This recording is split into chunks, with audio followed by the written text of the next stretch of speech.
अस्सलाम वालेकुम viewers, welcome back to my YouTube channel daily tips with Asma. आज की इस वीडियो में हम आपको बताएंगे शाहाना नाम का मतलब, लकी कलर, लकी डे या लकी नंबर।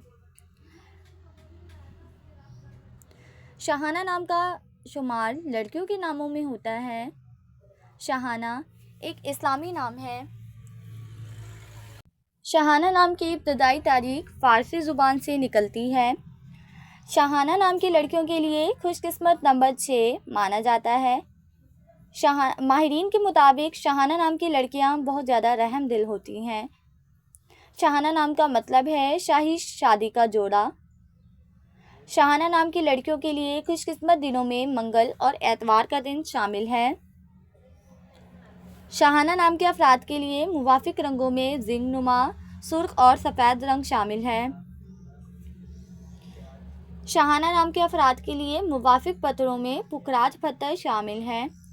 खुशकिस्मती वाली धातों में हिंसों के हिसाब से तांबा शामिल है। फ्रेंड्स, अगर आप अपने नाम का मतलब जानना चाहते हैं तो कमेंट बॉक्स में अपना नाम लिखें। इंशाल्लाह हम आपके नाम की वीडियो ज़रूर बनाएंगे।